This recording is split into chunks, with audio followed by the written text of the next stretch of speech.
নমস্কাৰ MD plus নিউজলৈ সমূহ দৰ্শক মই মৃণালী স্বাগতম জনাইছোঁ আৰু এনেকুৱা খবৰসমূহ পাই থাকিবলৈ আমাৰ এই চেনেলটি ছাবস্ক্ৰাইব কৰিব লগতে ভিডিঅ'টিত লাইক এটা কৰি শ্বেয়াৰ কৰিবলৈ নাপাহৰিব। এই মুহূৰ্তত দিবলৈ লৈছোঁ আজি ৰাতিপুৱাৰ ভাগৰ কেইবাটাও ডাঙৰ খবৰ।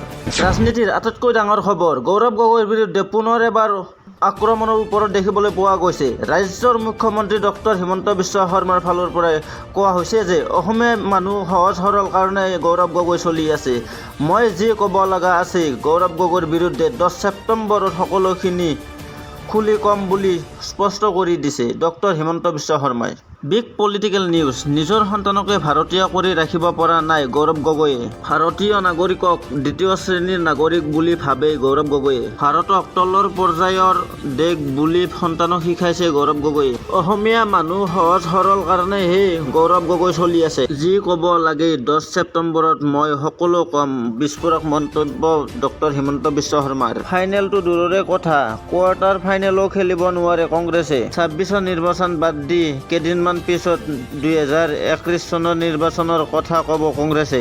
কাৰ্বি আংলঙত কোৱাৰ্টাৰ ফাইনেললৈকো যাব পৰা নাই কংগ্ৰেছে।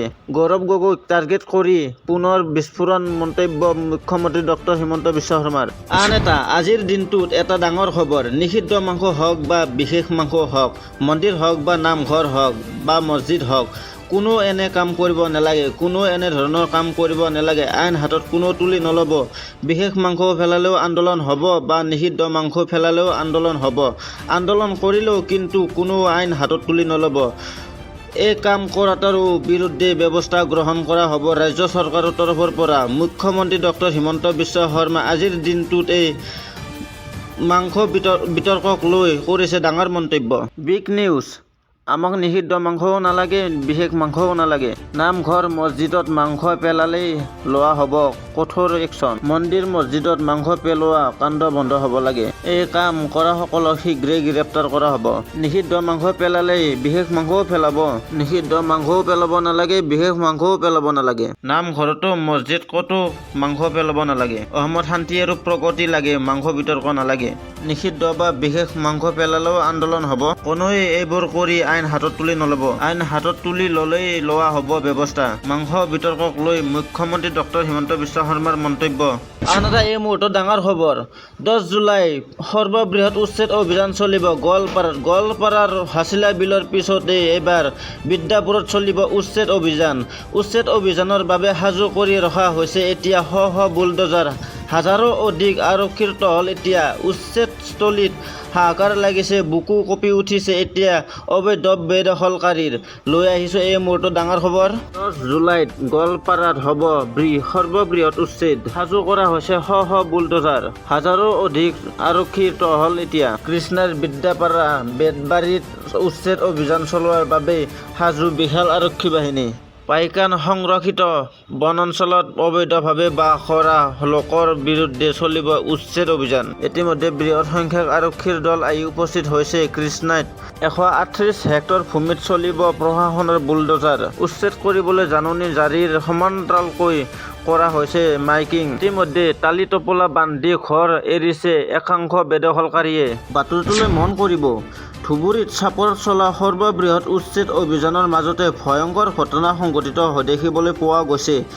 এইবাৰ বেদখলকাৰীসকলে হাতে হাতে লাঠি শিলগুটি লৈ আৰক্ষী আক্ৰমণ কৰা খবৰ আহি পৰিছে। লৈ আহিছোঁ এই মুহূৰ্তত ডাঙৰ খবৰ। চাপৰত আৰক্ষীলৈ শিলগুটি নিক্ষেপ উচ্ছেদিতৰ।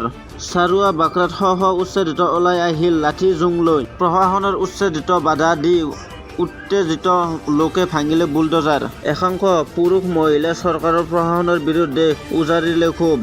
উত্তেজিত লোকৰ শিলগুটি নিক্ষেপৰ পাছতে উচ্ছেদিতৰ বাধাৰ সন্মুখীন প্ৰশাসনৰ। চাৰুৱা বাকৰাৰ উচ্ছেদস্থলীত উত্তপ্ত হৈছে পৰিস্থিতি নিয়ন্ত্ৰণৰ বাবে আৰক্ষীৰ লাঠি চলনা বাধ্য হৈছে।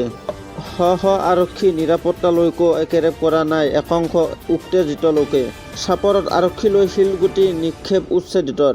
এই মুহূৰ্তত লৈ আহিছোঁ আন এটা ডাঙৰ খবৰ। 10 তাৰিখে পুনৰ চলিব সৰ্ববৃহৎ উচ্ছেদ অভিযান। গোৱালপাৰাৰ পাইকানত চলিব অভিযান। ইতিমধ্যে ৰাজ্যৰ মুখ্যমন্ত্ৰী ডক্টৰ হিমন্ত বিশ্ব শৰ্মাই এই কথা উল্লেখ কৰিছে। ৰাজ্যত কোনো কাৰণতে বন্ধ নহয় উচ্ছেদ অভিযান। বাতৰিটোলৈ মন কৰিব। Big breaking news. ৰাজ্যত কোনো কাৰণতে বন্ধ নহয় উচ্ছেদ। 10 তাৰিখে গোৱালপাৰাৰ পাইকানত সৰ্ববৃহৎ উচ্ছেদ চলিব। চাপৰত উচ্ছেদ অভিযান 80% সম্পূৰ্ণ হৈছে। 90% ৰাইজে নিজে আঁতৰি গৈছে। বাকী 10%হে আমি উচ্ছেদ কৰিছোঁ। আমি সদায় খিলঞ্জীয়া মানুহৰ পক্ষত থিয় দিওঁ।